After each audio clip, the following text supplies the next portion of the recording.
Sweet. I guess given that it's about 5 minutes in, we could probably kick off now. All good, Thomas? All good, let's do it. Awesome. Let me get set up. I'll share the right screen. But just for everyone here today, this session is going to be our second out of our onboarding camp. There is one more tomorrow. Just to provide a brief agenda of how this would run. It's a little bit different to what we had yesterday. But essentially, we're going to start off, obviously, with introductions. Who's Thomas? Who am I? Then we'll go into a little bit more of, think about like a podcast style. We'll cover topics like what is a North Star? How do you find your North Star? We'll start to go into some of the Web3 narratives, particularly DeFi, NFT, and gaming. We have had quite a lot of requests to go into what those are, how people can really break into those different spaces. Perfect fit is obviously Thomas with Immutable. Essentially, Immutable covers all three of those narratives quite well. We'll tie it off with essentially how all of these narratives tie into product. You can think of product as an intersection between design and dev. Thomas here is the product and token lead of Immutable, so he would be the best person to ask any of the burning questions that you may have. From there, we'll pivot into more of the fireside chat model, which we had yesterday as well, with Pendle Finance, where we'll ask Thomas some questions, both from my end as well as the audience, into a much more casual audience Q&A format. So if everyone's ready, good to get started. Awesome. Do you want me to just jump in? Yeah, jump in whenever. I guess just a quick introduction as well. Thomas, I guess you could very well kick off with an intro about yourself, maybe perhaps what Immutable is as well. Yeah, of course. So maybe I'll start with me and then I'll work my way to Immutable. So first of all, just want to say thanks the Scalene team for having me. Really, really excited to chat with you all today. Please ask me all the questions that come to mind. I love answering questions, especially really spicy, complex ones as well, so don't hold back. So as Kevin mentioned, summarized my current position pretty well. I kind of live at the intersection of tokenomics, design, dev, protocol design, all those sorts of things. And I'm doing that at Immutable at the moment. So I'm looking after the IMX token and the tokenomic ecosystem there. Immutable for a Web3 company is actually on the larger side, as you can probably imagine, or probably have heard. So my role is more about sort of being the glue that sort of connects lots of different parts of the business internally, people working on the protocol at various different layers as well. So I'm there to try and turn it into a cohesive product, really, and tokenomic system. I've been in Web3 for about 7-8 years now, so I know that's quite a while. I've seen a lot of ups and downs, lots of bull markets, lots of bear markets, and I can tell you this is not any different to any of the bear markets we've seen in the past, and this is always the best time to build. So you're definitely in the right seat at the right time. So pat yourselves on the back for that. Timing's everything here. But I've just been interested in tech. I've had a very unconventional journey getting into Web3. I studied a degree called Creative Intelligence and Innovation, which was sort of unheard of. It was one part business, one part design, one part philosophy. And I just really liked tech, and I spent a bunch of time really at startups. I was at one called Hey You. I did a few things in AI, just trying to better understand how products are built, how you launch things, how you actually make things successful as well, just conceptually at that fundamental level. I then didn't want anything to do with startups for a while and wanted to experience what it was like in corporate. So I joined a big corporate for a bit, got sick of being told no all the time about all the great ideas that I thought I had. And eventually, one morning at 3 a.m., found myself stumbling across Ethereum. And that's sort of when everything changed for me. So I was on a Reddit thread, read about Ethereum, thought of a couple of different ideas, and just started building away with a few friends of mine, and ended up starting a project called Paradigm Labs. We were funded by Polychain and Dragonfly back in 2017, 2018, and moved to the Bay Area in the States for a couple of years to work on it. Quite an extensive history. And for everyone that doesn't know me, I am the co-founder of Scalene alongside Andy. You'll see him with the nice anime style PFP there. Bit of background about myself. 2017, I jumped into the Web3 space as a founder. Andy and I, we built 8x Protocol, which was the first ever recurring payments protocol that was ever built on Ethereum. While I didn't get in as early as Thomas, what I did notice about my Web3 journey is once I went in, I never ever thought about leaving it. I think what you'll see in Web3 is a completely different understanding to maybe what big corporate is like or big tech is like. Thomas, you could probably comment on this as well. You've had experience in so many different fields. From 8x Protocol, I moved to a team called Band Protocol, which was backed by the likes of Binance as well as Sequoia Capital. What I worked on there was leading the growth and business development teams. When I joined them, they were a pre-product company. I led them across 3 years to have a successful Binance Launchpad event. So you can think of that as going public, as well as $25 billion in total value secured, really clawing away at Chainlink's market share. I'm sure everyone here probably has heard of or knows of Chainlink. Now, I found a much more passionate problem to solve, which is to really springboard the people, the operators, the founders behind the scenes of these amazing projects to really future-proof themselves in Web3. There is no springboard out there. There are boot camps, there are courses. You could learn how to build a smart contract, with a Google search away. But there's no hands-on approach to actually letting people know, connecting them to the right people, such that they could either get a job or even found a project in Web3. So that's really us. That's really what scaling is as well. I think what we can do is, Thomas, we'll break into the first segment of what we want to cover for the community today, which is more so about your North Star. For anyone that doesn't know, North Stars are a guiding principle. So think of this on an individual level. What are the values? What are the morals that align with your inner passion? This is quite important because I think, Thomas, as you know, you've been in space for so long. I've been in space for 6 years and I feel like I'm 40. Web3 is ever changing. The landscape shifts every single week. There's a new shiny thing every single month, and it's hard to really switch off. The stock market switches off, every day.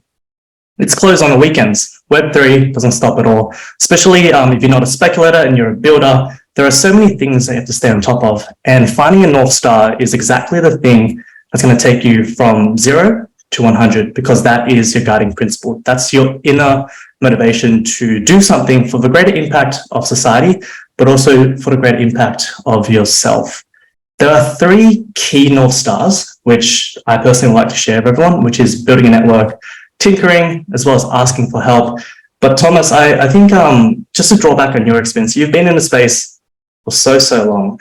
Honestly, people say Web3 moves 10 times as fast as the traditional markets. What was your guiding North Star? Yeah, that's a big question. First of all, I was only a year more tenured than you, so not that much more. I guess that is many years in crypto terms. But my North Star really, and it's always been doing things differently. It's really a principle of mine, doing things differently and solving real problems for real people.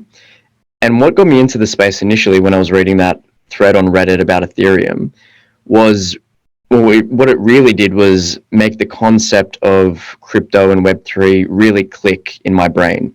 So I'd come across Bitcoin before, and I kind of understood what it meant, but I never really fully grasped the opportunity and, the paradigm change that the technology would bring.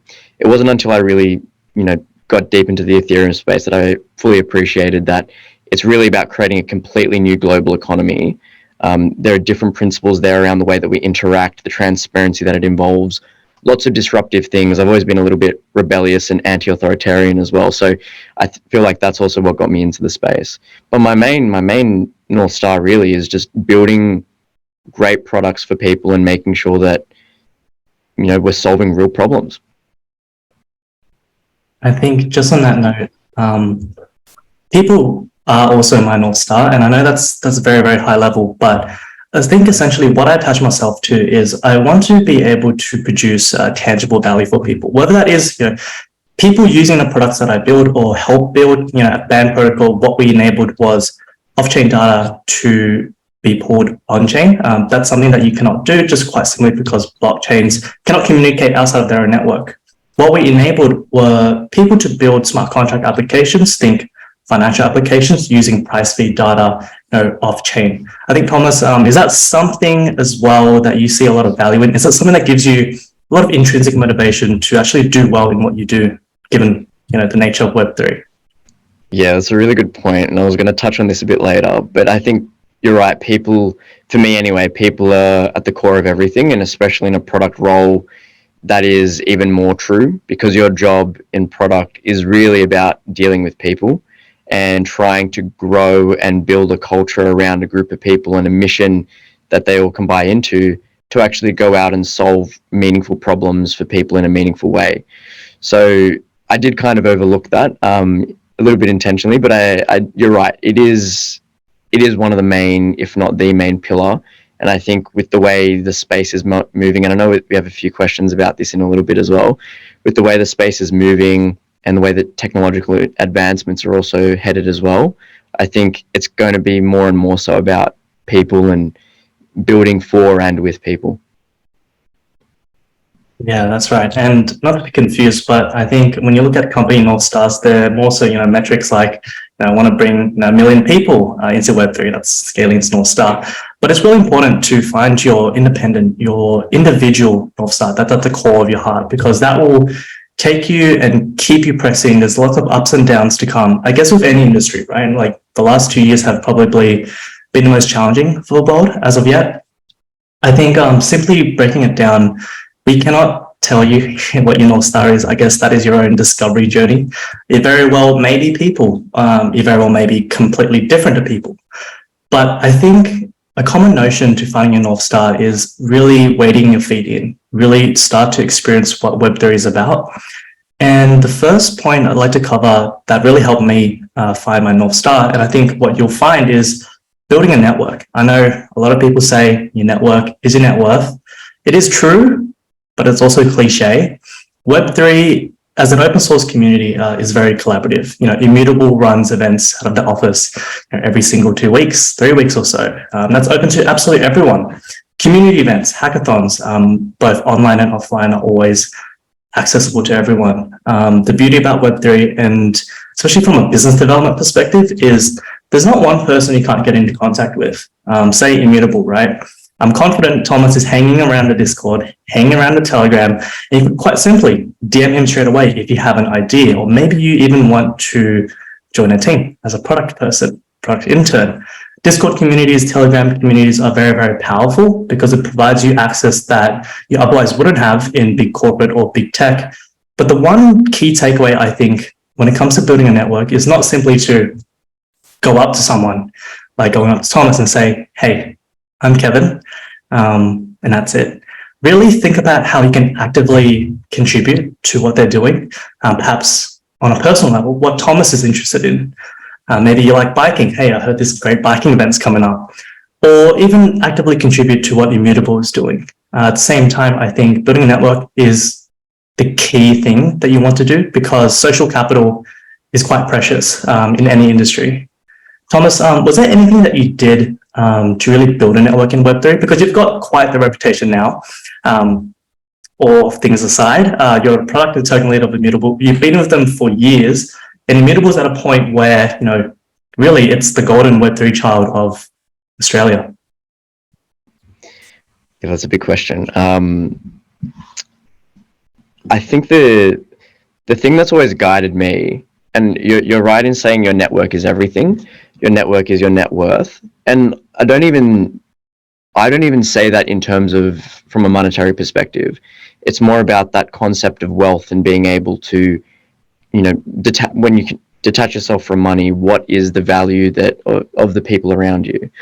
I know that sounds a little bit transactional, but it's not meant to be. The thing that I think is really hard to do, and I think what a lot of people forget to do is just to be real, like to be your actual human self. Not exhibit all your flaws, but show that you are fallible at times, and just be friends with people. And I think that's the thing that people always mess up. They're always trying to extract something out of someone else, or be transactional, or they're looking at it from a superficial lens. And I've always tried, maybe it's ignorance on my part, or just because I can't be bothered playing that game, I've always just tried to be friends with people. Like Kevin, we've known each other for what, like 5 years now, for a while, and it's always been just a very sort of friend-based, casual relationship. And I think that's the best way to build networks. It's be friends with people first, be really interested in what they're doing.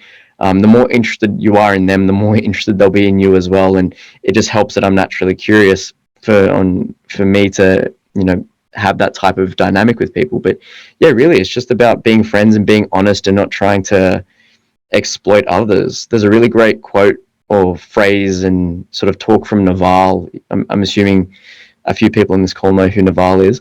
But he talks about, being honest and being sort of the neutral party, because the more honest and the more sort of genuine you can be, the more people are going to trust you, and the more that they trust you, the more they'll come to you, and the more they'll rely on you as well, and the more that you'll be brought into more conversations. So it's really about just being honest and true to yourself.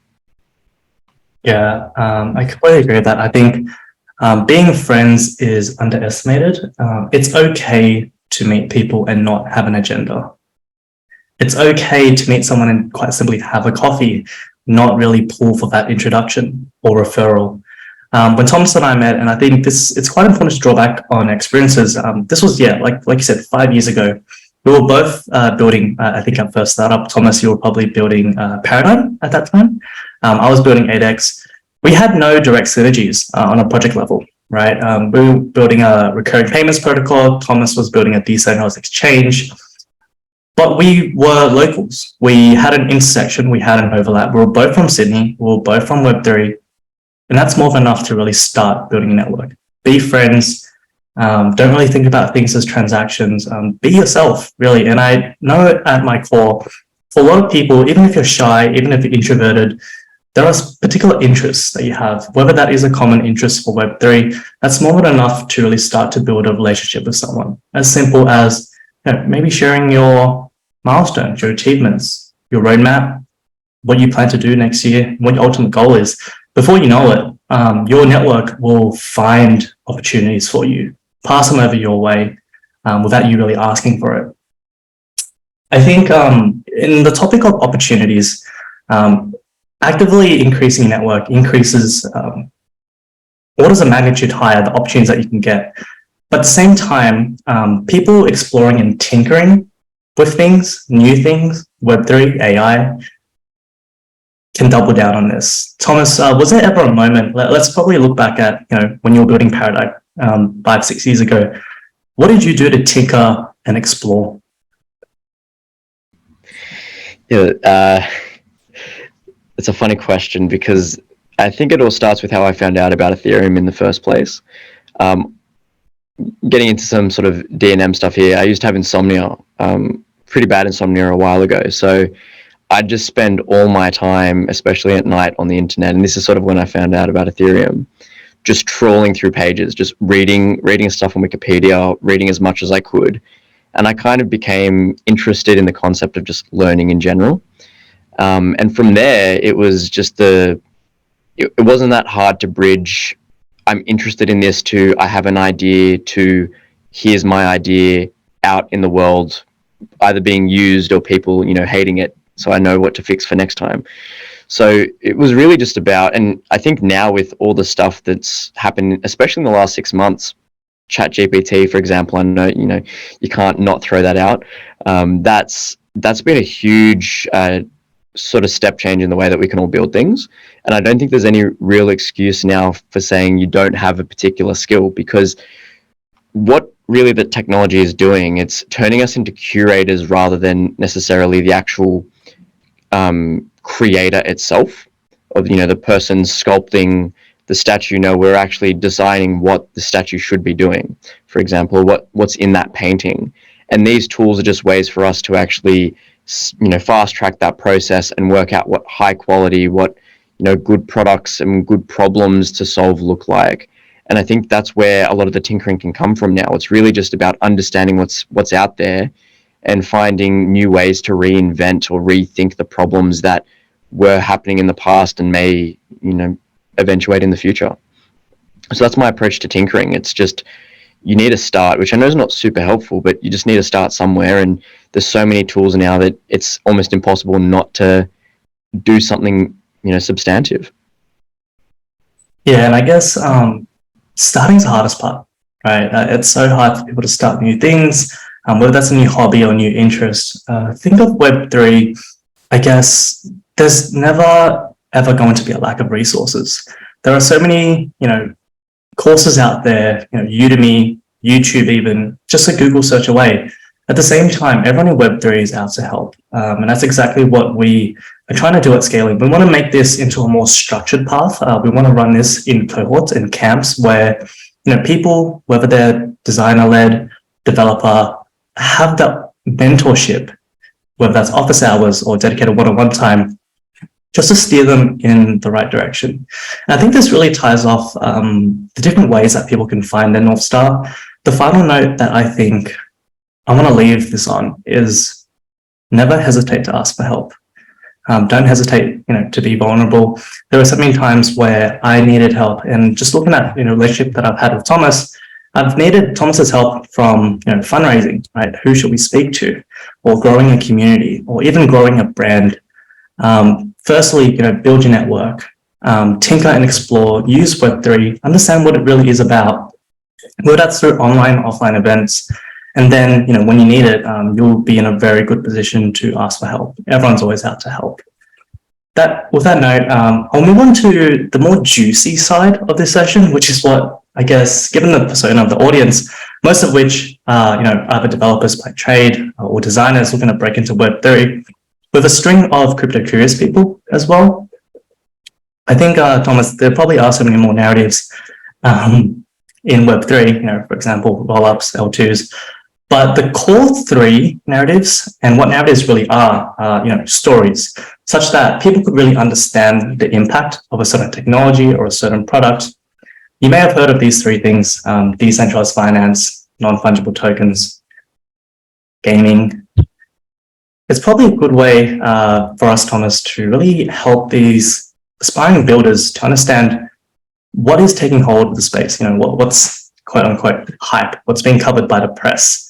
Thomas, you've had extensive experience across all three of these verticals. Immutable covers quite well non-fungible tokens, blockchain gaming, even with the virtual economies that are being built on Immutable. There's a note of DeFi. I do want to draw back on your experience at Paradigm, which is now Matcha.xyz. What was your experience like in DeFi? Not only that, but what is your understanding of DeFi in itself? Yeah, I think DeFi really is everything when it comes to Web3, and I'm saying that working at an NFT Web3 gaming company. And I know that might sound confusing, but I'll get to why I think that's important to work on as a problem space as well. But I think DeFi, as I said, is really the core pillar of Web3. And the reason I say that is the three things that you actually said there, or the first two anyway, are extremely important. It's what got me into the space. Again, it's that sort of, anti-authoritarian streak in me. But the fact that you don't have to rely on an intermediary or a third party that has, human tendencies, and they're fallible. Not to say that you can't exploit these programs and DeFi protocols as well, but it's more the fact that everything is on chain, it's verifiable, and it's transparent. And what that does is it allows people to hold the authorities accountable, or more accountable than they would be able to in the traditional system anyway. There's delays with, I don't know if you're familiar with filings for public companies. You have to do those every quarter. You don't have to worry about that in DeFi. You can do that in real time with products like Dune, for example. So what the technology does is it changes the power dynamic between the end user and the creator, and aligns the incentives much more closely as well. And it uses the tools of tokens and ERC20 tokens in particular in DeFi to create these economic alignments to make sure that people are behaving in the right way. Now, my personal philosophy on the space is that the money is going to stay on chain. Over time, I think there'll be more off-chain tools. But I think that's important, especially in the DeFi space, because you really want the money to be on chain. You want it to be the source of truth that everyone's looking at together to making sure that whoever's controlling it is doing what they say they are doing, or at least they're programming that functionality into the contracts themselves. But the interesting part is when you start looking at the off-chain tooling, because with DeFi in particular, you can either play a zero-sum game or you can play a positive-sum game. And this is something that if you're looking to start a project in the DeFi space, I'd be really sort of mindful of in the way that you're approaching this. If you're playing a zero-sum game, by nature, that means if you're winning, someone else is losing. And what this may look like is something like a market-making protocol or something of that nature. But ultimately, whenever you're trying to sell alpha or things like that, you don't always end up winning, because there's always going to be someone else trying to circumvent what you're doing and always trying to exploit what you're doing. If you're in the DeFi space, you should try and grow the pie rather than just trying to grow your slice of the pie. So find new ways to bring more people into the system, to create new value itself, to solve real problems that are existing in the space. Other UX problems, if you're a designer out there, there's lots of UX problems that you can solve in DeFi, but also just the actual usability piece for everyday people and making sure that it becomes their sort of default rails moving forward as well. Sorry, I know it was a bit of a rant, but yeah. No, it's okay. It sounds like you have a lot of scars from zero-sum game DeFi protocols. But I think Thomas touches on a good note here. There is a breed of DeFi projects that I think are quite heavily zero-sum games. I don't want to name any names, but for example, there have been projects who quite simply, fork other projects and tweak something small. That small thing might be token incentives for people that use that particular project. I think a good way to think about DeFi as, the pillar of what is Web3 today is, like Thomas said, you don't want to take someone else's share of the pie. You want to think of a way that you can grow this pie. And this really draws on a notion of what are the problems that people in today's day and age, people who aren't in Web3, face that can be solved with Web3. I think when you create a project, you never ever want to create a solution to a problem that doesn't exist, but you want to create a solution to a problem that already exists. Bitcoin in itself came out after the global financial crisis as a store of value to really transact cross-border without any intermediaries. If you think about how a bank works today to really have a business loan or maybe a personal loan or even a car loan, there is a stage-by-stage process which would probably take 1 to 2 weeks' time to really turn over. The beauty of DeFi and the beauty of blockchain technology is that everything leverages smart contracts, which are essentially self-executing agreements that anyone can be looking into on-chain. When we speak about Ethereum, you could see the source code of each and every contract you interact with publicly on Etherscan. At the same time, I think what I would leave all the builders here off when they're thinking about DeFi is what is wrong with the current financial system. It's probably a good time to bring that up, given that several banks have collapsed in the last couple months. But what can you do here to bring the next wave of not just 1,000, but hundreds of thousands, if not millions of people who need their particular problem to be solved? And the best part is, if you're facing this problem yourself, you would know this absolutely in and out in terms of solving a problem and creating a solution for that. Going into, I guess, the next pillar, which is NFTs. And I think a lot of people here, I've seen on our Discord community, I've seen on, the registrations on Luma, they have PFPs. But NFTs could be so much more than profile pictures. Thomas, what are some of the examples of, NFTs, and what really is an NFT, given that so many are on Immutable right now? Yeah, so for those that aren't unaware of what Immutable does, we started off building a set of, or one game in particular, on-chain, on Ethereum, called Gods Unchained. And that was a trading card game that leveraged NFTs, which are effectively unique digital assets. So it's a one-of-one type system. Well, there's different standards of NFTs, but just to keep it simple, it's effectively a unique representation of an asset. And all these assets were digital by nature. There was no sort of physical representation. There were all the trading cards in the games. So what we ended up doing, once gas fees on L1 became very expensive on Ethereum, we worked with Starkware and spun up a partnership to deploy a layer 2 zero knowledge scaling solution that could mean that all these NFTs could be used in these games gas free. We're now looking at other things like we've got our own chain that we're building, ZK EVM, zero knowledge. Sorry, lots of jargon. Won't bombard you with that. But really, what NFTs provide is unique proof of ownership. So you can actually own a specific asset, whether that's digital. It could be art, as you got there. It could be art. There could be collectibles. They could be houses, for example, as well, or digital land in games. There's a really great game, Australian as well, called Alluvium. They're building. It's kind of like, I guess you could call it a new reinvented version of sort of like Pokemon meets many other types of games where you go out and capture creatures which can go fight on your behalf for you. They're working with us as well at Immutable. Really, really high quality game. All the assets in the game are represented with NFTs, and really it just creates a really simple way of transferring and claiming digital ownership of these items. Over time, what we're also seeing is more people transitioning real world assets such as houses, as I mentioned before, or actual physical art pieces on chain, and using that as a way to actually settle these assets themselves rather than going through off-chain processes that are actually more inefficient. So I think that's really the magic of like blockchain technology in general as well, is that it is a new set of rails that makes the settlement of these types of assets much easier and much quicker. I think a good summary of NFTs is really it could be so much more, right? They could be representations of virtual goods. What we haven't really seen done too well just yet is NFTs as a representation of offline goods. There have been so many projects that say, we're going to tokenize gold, we're going to tokenize silver. Have you had many of those projects maybe come into your exposure during your time at Immutable or even outside of Immutable?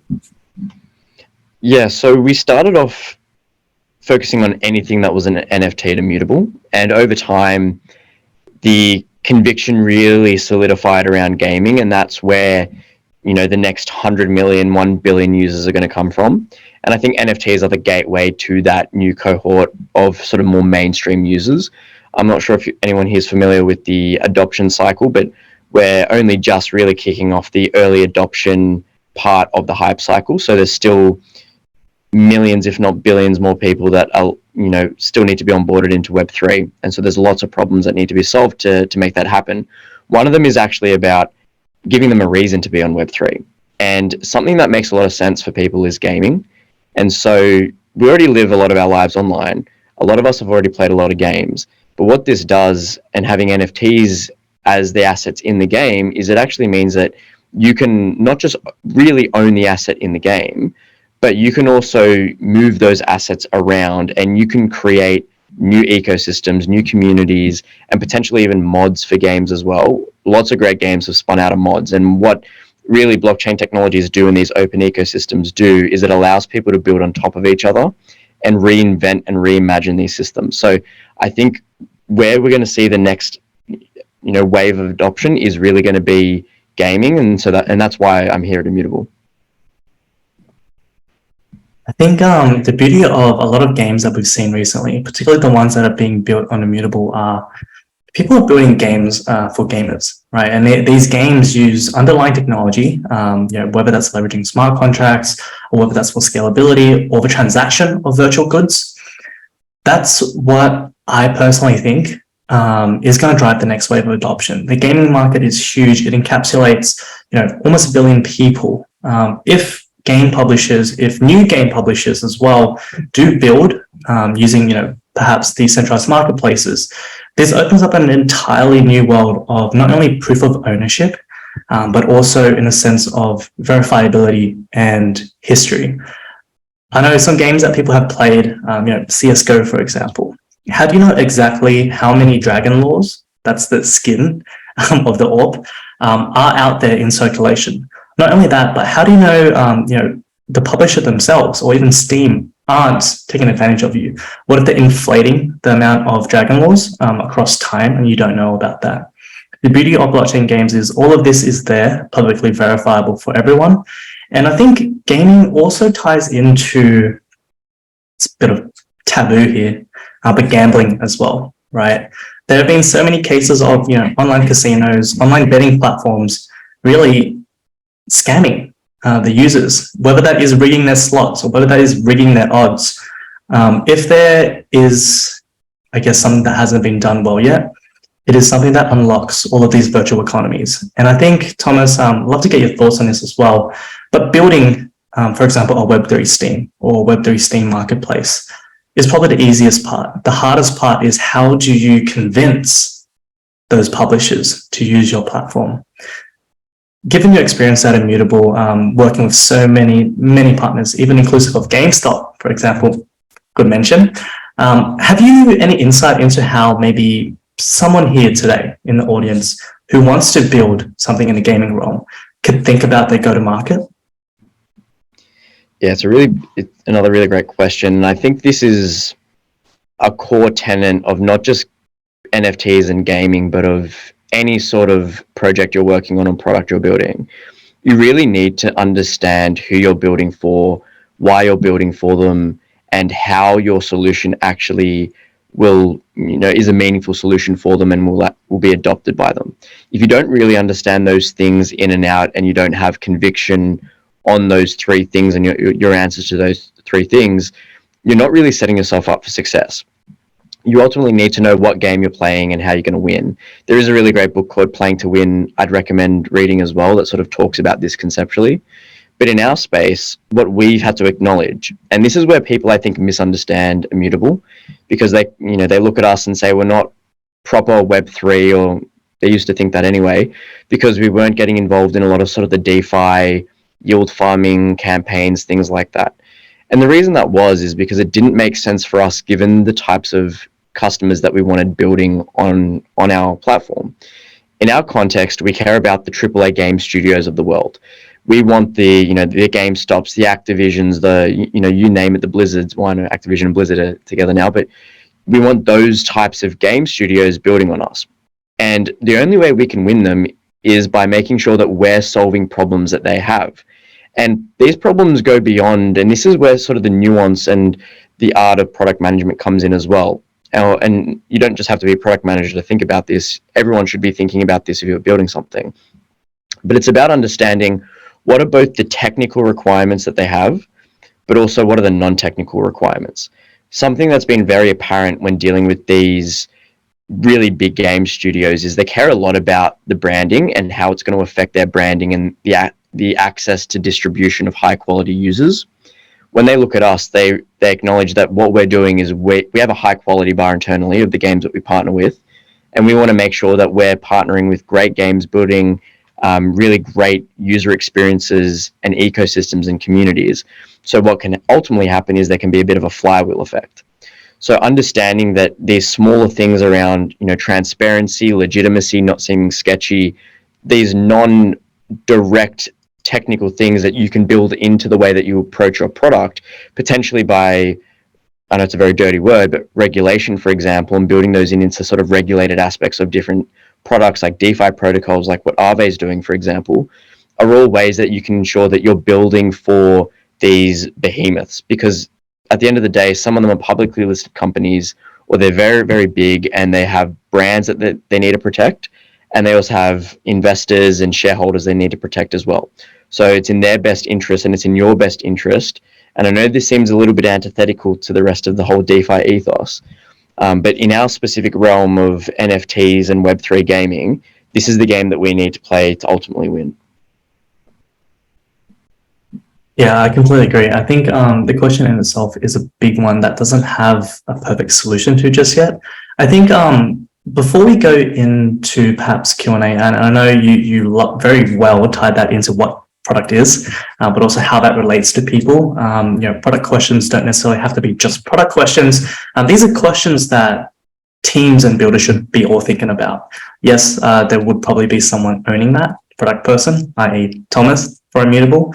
But at the same time, I think everyone needs to be able to shift gears to be completely in sync, especially when tackling a big problem when you're building a project. I do know that we've just crossed like the hour mark. So before we go into Q&A, Thomas, I have a burning question for you.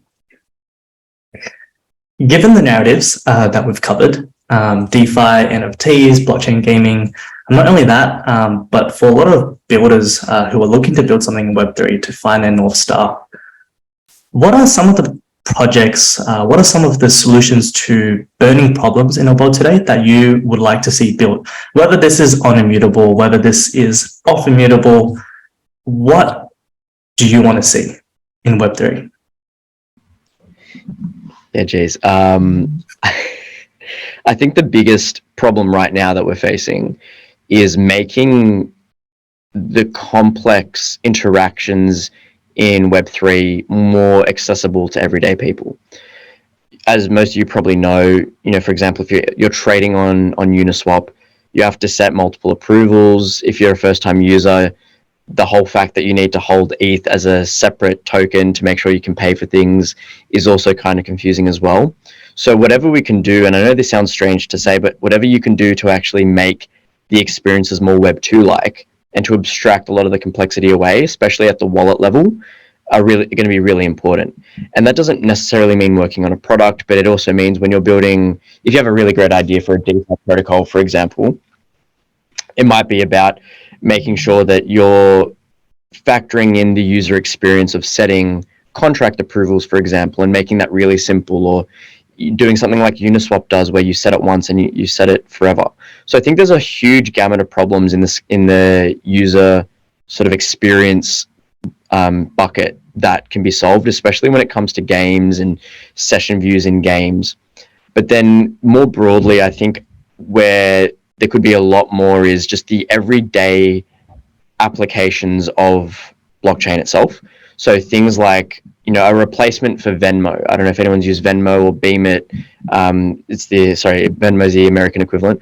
But it's similar products to that, where you can just transfer money to a friend through a conventional user experience via a phone app, rather than needing to go to the MetaMask wallet on your phone app and then typing in your friend's wallet address or their ENS and sending it to them that way. Finding ways to make the experiences much more seamless is the goal. I know this is a cliche, and I'm really sorry for saying it, but you want to start at the user experience and work backwards, because that's the only way you're going to get people to actually use your product. You can do all the Ponzonomics and gamification of the actual protocol and token itself, but at the end of the day, if you're not creating a good user experience and solving a problem, in the long run, it's not going to be, your product's not going to be used. Yeah, I think I completely agree there. For people to build amazing solutions to some of the largest problems in the world, you'll probably find that they solve simple. Uber in itself, they replaced the outdated taxi industry. Quite simply, it's as simple as, I want to be able to go on my phone, I want to be able to call my ride at a certain point in time. That was something that was unimaginable about 10 years ago, but today it's like everyone's bread and butter. I think in the realm of Web3, just painting an example here, right? I want to be able to perhaps lend out some of my capital on a lending protocol, like let's say Aave. And with the interest that I accrue from that, from lending it out, I want to be able to send my mom, who is overseas, $100 every single month. Something as simple as a transfer app for tokens with off-ramp rails into whatever the native or foreign currency is, could already be solving a big problem of international remittance. I think key takeaway from me, Thomas covered it quite well. It is to really solve simple. You don't have to solve complex, and this leads directly into the glitch hackathon as well. All in all, the next 4 weeks we'll be running developer and design spring camps, which is to really upskill people the fundamentals to build what is a product in Web3. And the glitch hackathon itself is only 3 days. Don't build complex protocols with multiple, maybe 4 or 5 layers, but build something simple. All the tooling, all the resources are out there. Compared to 5 years ago, we had to figure it out for ourselves, Thomas. We didn't know who to talk to for help. Nowadays, help is always a message away. And that's something that we want to do for everyone in our community, as well as all the participants hacking away at Glitch as well. So Thomas, that said, if there are no other notes to add, should we move into the audience Q&A? Yeah, let's do it. Cool. I'm just going to stop sharing screen. Give me one sec, guys. Awesome. Let's have a look. All right, Thomas, I'm just going to fire away. Okay, from anonymous attendee, the first question, we'll tackle this chronologically. I have no friends in Web3. Sometimes it feels lonely. Where is the best place to lurk in and join a community? So first of all, I think a lot of people experience that. So you're definitely not alone. The benefit of being in Web3 is that it's a global community as well. So I know it's important to, be with people within your sort of closer proximity, but there's a lot of people online, especially on Twitter, that you can communicate with. For example, find a few people on Twitter that you know of at least, and start following the people that they follow, and just start asking questions and see who responds. More immediately though, in sort of like the Australia space, there's a couple of different groups. If you guys, I think Kevin, you're also in it. There's one called the Aussie Builders, for example. There's a lot of really great discussion that happens in there. There's meetups that happen in there. We had one in our office last week. You're welcome to join that. These are all open communities as well. So the first place is really just asking the people that you know that are in the space, and just go from there. That's how it always starts. You just got to get the ball rolling at some point. So, it might just be one person, but that one person might introduce you to 4 people or 5 people. Yeah, taking a stab at this as well. I think in 2017, building a product with no experience, Andy and I felt so lonely. We had no friends in the space. We had no one to mentor or even guide us. I think I'm not too sure if you're a Sydney local. Thomas and I are from Sydney, but looking at some of the communities here, Thomas mentioned a good one, Aussie Builders. You could definitely DM me and I'll be more than happy to add you into that. There are 2 groups that come to mind that host regular meetups and regular events where you'll not only get the opportunity to meet key figures in the space, say, Thomas from Immutable or someone from the government working on a digital arm. These 2 meetup groups are one, AusDeFi, that's AUS, DEFI. They hold it at Stone and Chalk, which is in the heart of the Sydney CBD. There's also DAO Under, which is more of a builder-centric, kind of like casual, open-flowing community event where beers and pizza are provided. Who doesn't love beers and pizza? At the same time, don't limit yourself to your geography. There are online communities everywhere. 2 to mention, right? Immutable has an online community. Whether this is on Twitter, Telegram, or Discord, you'll be able to find people there to not only help you out, but people to really band with, no matter what you're trying to do in Web3. The second community is Scalene, which I personally would be more than happy to help with whatever you need. Or at the same time, if there is a certain opportunity that you're looking after, I could definitely connect the dots. So I'll close off this question and we'll move to the next one from James. What are some of the best events to attend in Australia? I've heard of CryptoCon and stuff like that, but they are expensive to attend. Ooh, this might be a little bit of a spicy take from me, but I don't think there's too many good ones in Australia. I think the best ones are all accessible online anyway, like ETHCC, for example. But you've also got, try and go to as many hackathons as you can. So Glitch, for example, great example. Immutables run a couple in the past. Try and just be in the community, building stuff with other people, and you'll start figuring out who's actually just talking about building stuff and who's actually building things and knows what they're talking about. The reason I say that is because, with every single industry, there's people that say they're going to do something, and there are people that actually go do it, and you will always want to be with the people that are doing things. Besides that, I think the groups that Kev's mentioned, they all hold meetups on a regular basis. So either follow them on Meetup or try and join those communities directly, like DAO Under. I know there's some DAO Under rep on this call as well, so they may be able to plug something. There's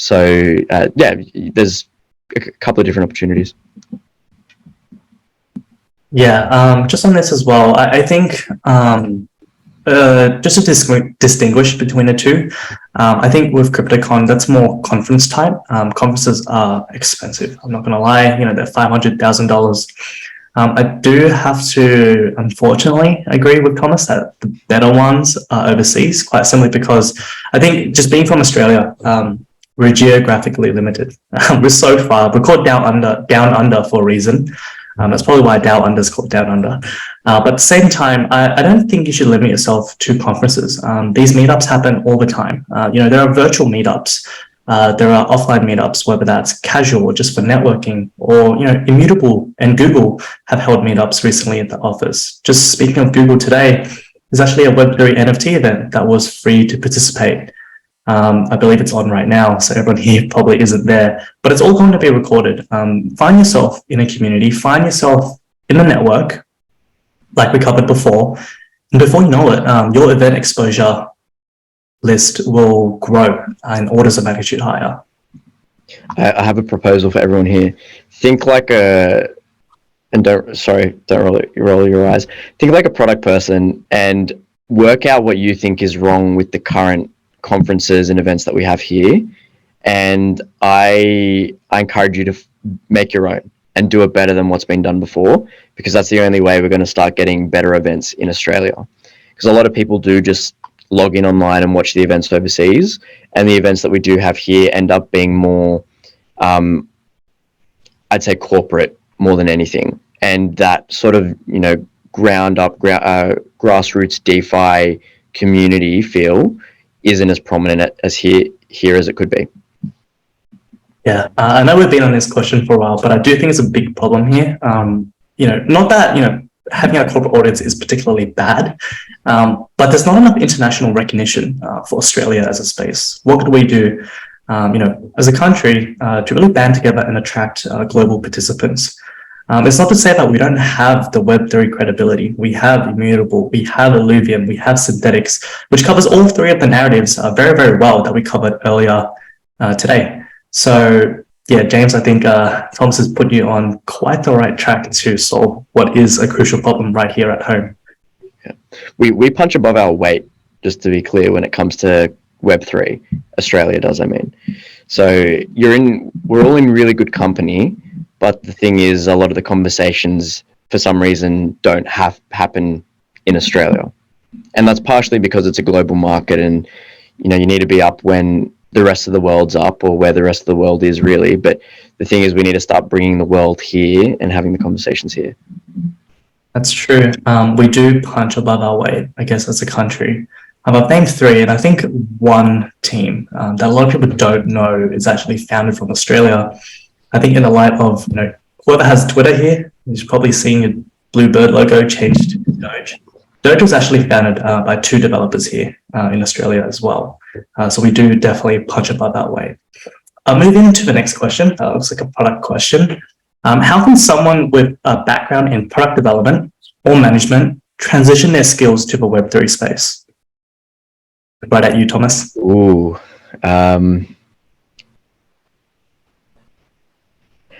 So I actually don't think you need any formal product background. And I know if anyone's on my team on this call, they're probably going to laugh at me for saying that.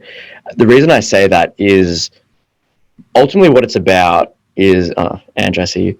Ultimately what it's about is understanding a problem, understanding a market, and finding the most appropriate way to build a solution that solves for those problems that those people are experiencing. That doesn't require going to Google for 3 or 4 years doing sort of like a product management sort of associate PM track or anything like that. Really what you need to do is you just need to go build things yourself.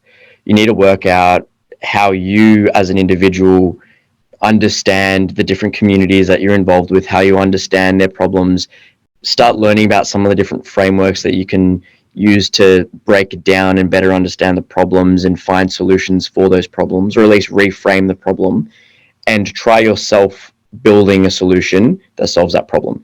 That will give you more experience than you'll ever get working at a big tech corporate or any other sort of analogous company in product management. Because it's really about, again, it's this weird sort of nebulous space of both art and science of one, dealing with people, but two, understanding problems, and then three, the science of building things, but what the art of working out what's the right thing to build and when. So yeah, you just need more experience shipping stuff.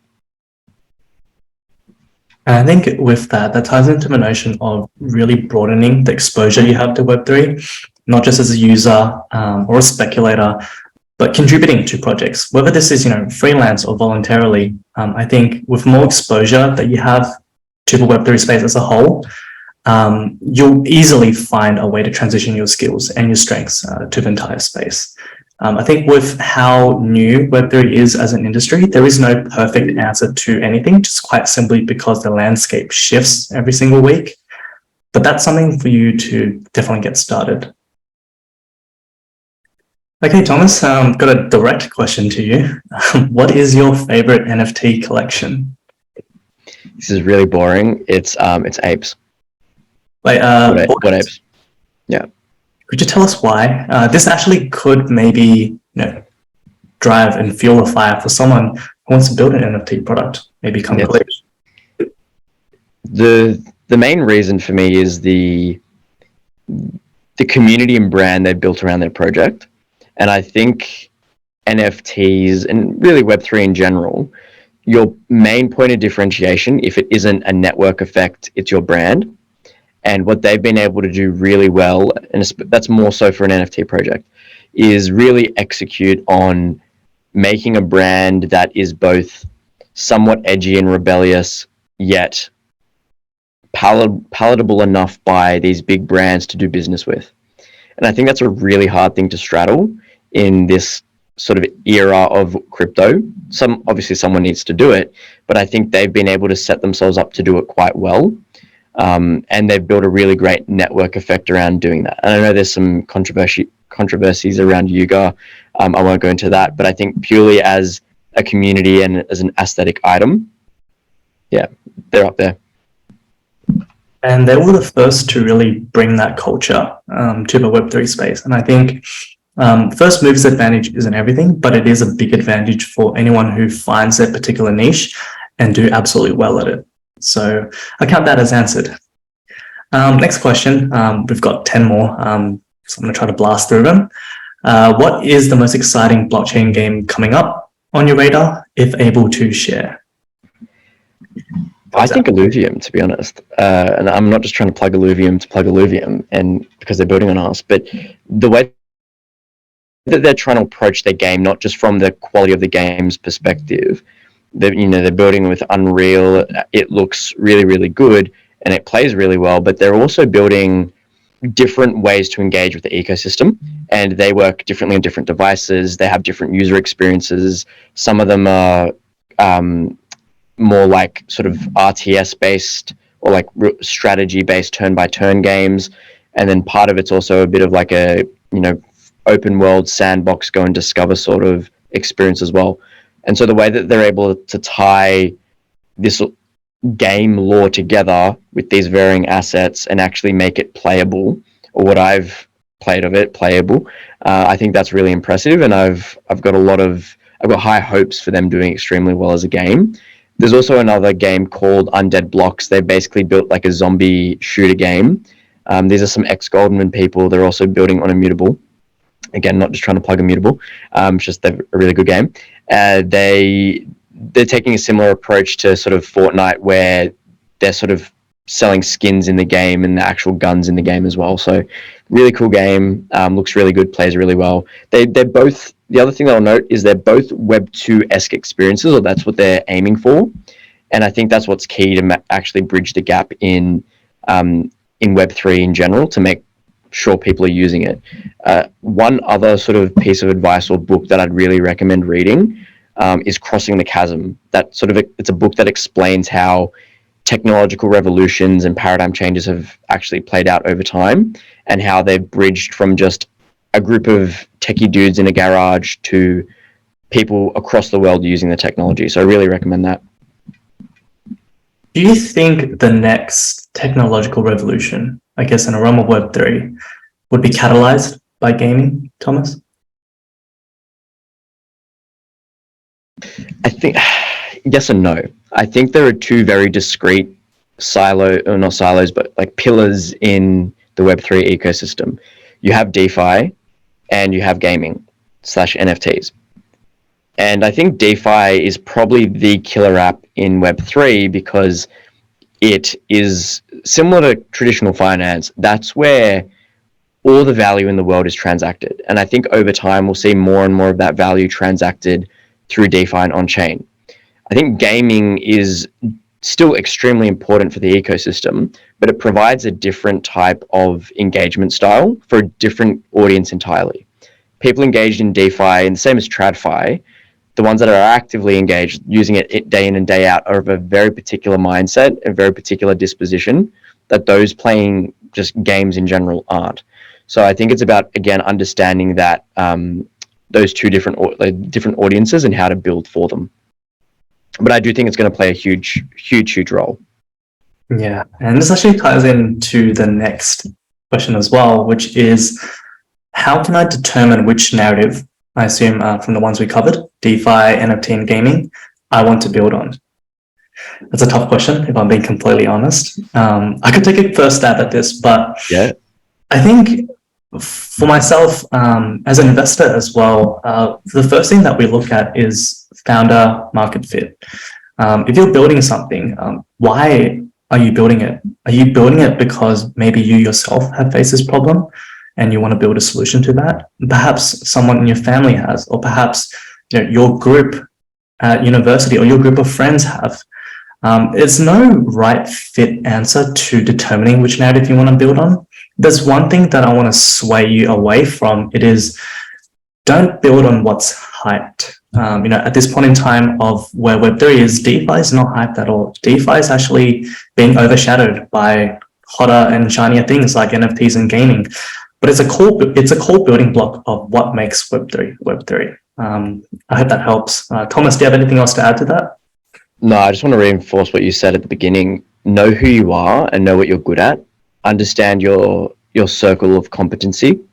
That may be across the multiple different areas, but you really need to be honest with yourself around where you think you can make the biggest impact and solve problems the best.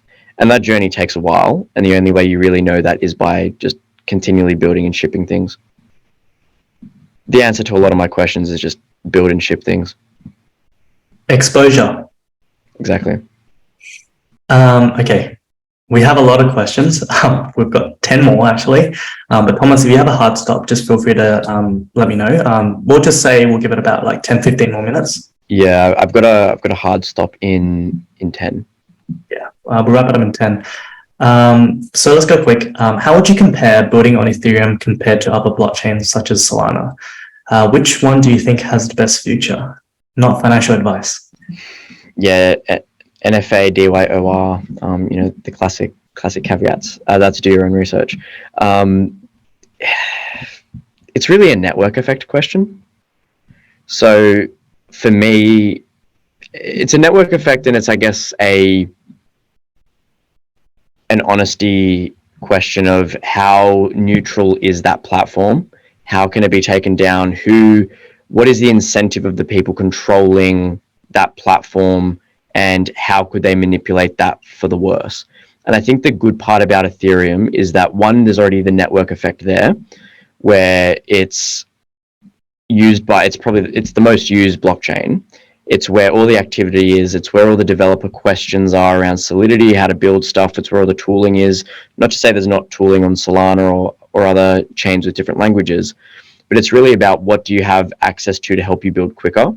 And what Ethereum has been able to achieve is that network effect and that flywheel, where it just makes sense to build where everyone else is building. Otherwise, you're going to build in a silo, and that's ultimately going to restrict the potential value that you can create. The only caveat to that, though, is if you have a potential solution in mind to address an opportunity to bring people to a new chain, that solves a real fundamental problem, and that chain actually can demonstrate significant value. An example of that might be building on a layer 2 on Ethereum in particular that uses a different language, like Starknet, for example, that uses Cairo. So that might be, there are lots of problems there about developer tooling and just a whole gamut of things, usability, you name it, DeFi primitives, that there are opportunities there to solve to bring people on there, because ultimately it still affects Ethereum positively, but it's about bringing in more liquidity into the space and growing the pie. Yeah, and if I was to add anything to that, it is think of building on different blockchains as what's most suitable for you in terms of what you want to build. Each blockchain offers different things from scalability to security. Ethereum in itself is battle tested by time. And I think if you're looking to build on a chain that is secure, less prone to attacks and exploits, arguably you could say Ethereum is in good standing. I don't want to mention any names on any other chains as well, but essentially really look into what are the offerings, not just the offerings of the chain itself, but what support do you have? Is there a community around there? Like Thomas said, you never ever want to silo yourself to one chain or one community. Think about what works best for you and what you want to build. Also think about your users and the experience. Awesome. From James, what are some challenges unique to developing and launching products in the Web3 ecosystem? So conceptually, I feel like for a 30-second rant on product and Web3, it's been misunderstood because, like all new technologies, the people that start off in the space are the people that deeply understand the technological nuances, and they can see very specific problems that are technical, and it's about making the thing work. It's not then about how do you then get people using it. So I think we're kind of in this interesting transition period, and it's a really good time to be building, because it's where all the people that were doing really sort of specific technical things of solving a technical problem have either been weeded out or they've pivoted into building things for people, because ultimately it's just a tool. Blockchain is just a tool. It's technology. It does have interesting qualities that mean you can build different things in different ways. But when shipping product in Web3, I think the principles are the same across Web3 versus Web2. And that is deeply understand your market and the problem that you're solving. And again, why the solution that you've thought of is really going to solve the problem for them. And understand how you're going to play the game to get your product out there.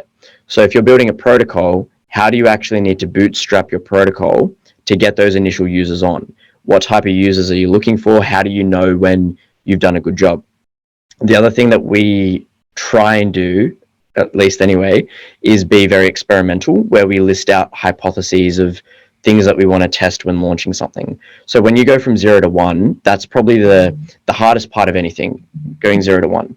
But once you've done that, you can kind of then go from 1 to 100 and you can optimize things more.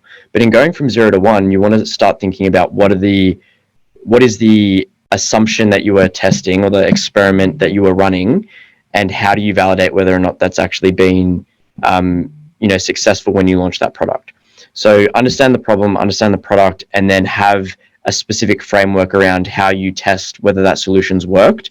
And then when that hasn't worked, you need to have a very tight feedback loop, revisit why it didn't work as well. So try and get the data. The good thing about Web3, there's a lot of data on chain. So you can do that without needing to talk to people, which makes it quicker. But if it's user-centric, go talk to people, work out why they didn't want it, and then try again. It's mostly about the shots on goal as opposed to the number of shots that you, specific shots one at a time that you get in, because it's ultimately just a numbers game. Yeah, I couldn't add anything else other than looking at this from a strategy perspective. Let's say, you're building a product. It's very easy to get swayed to just build something awesome. And then when you go to market, you find yourself struggling. I think with what's coming up, let's say the Glitch Hackathon, right? This gives you opportunity to not only build your product, but also demo it in front of what could be, your seed or Series A lead investor. Investors, I think, while, a lot of people in Web3 are quite against VC supported projects, heavily VC supported projects, investors have a global network, which more likely than not could also help you in terms of go-to-market, whether that's press, whether that's connecting you with other people. Think about the resources that you have at hand, think about the opportunities that you have at hand, and really capitalize on them. Probably the last question for Thomas, before I think Andy jumps in to answer the rest of the question. Let's choose juicy one.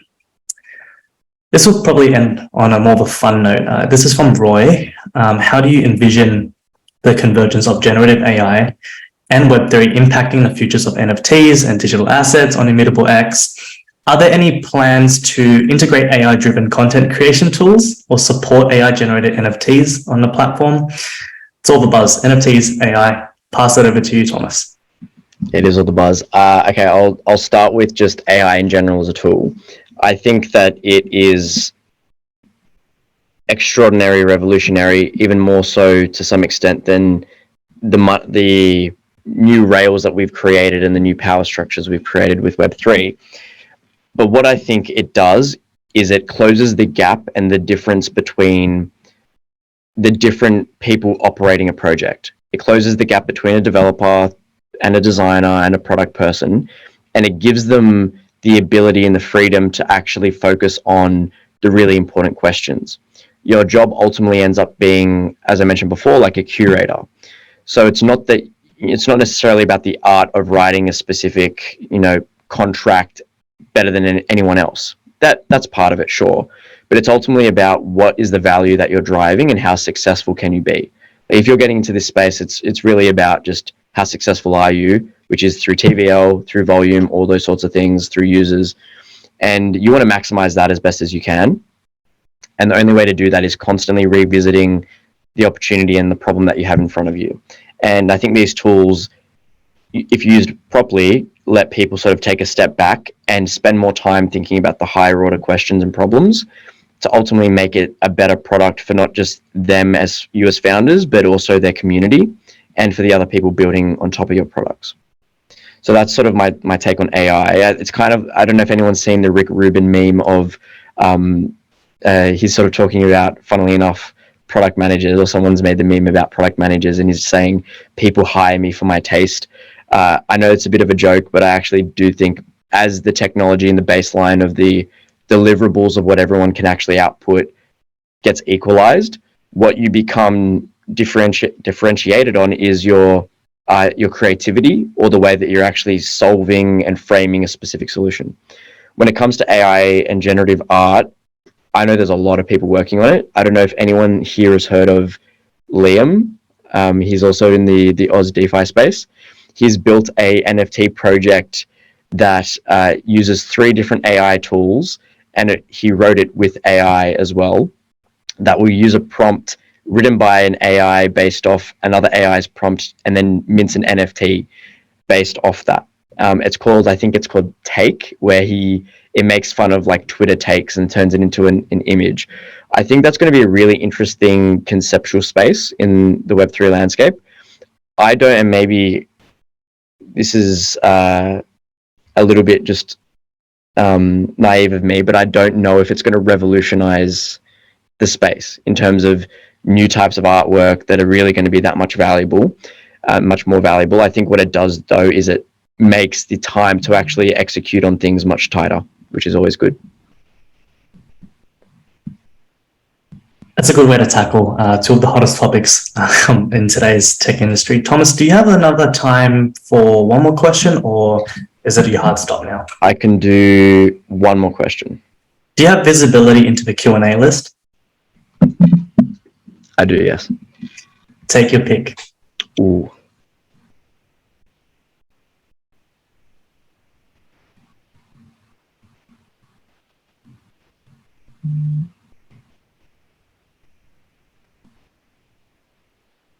Let me just do all 3 of these.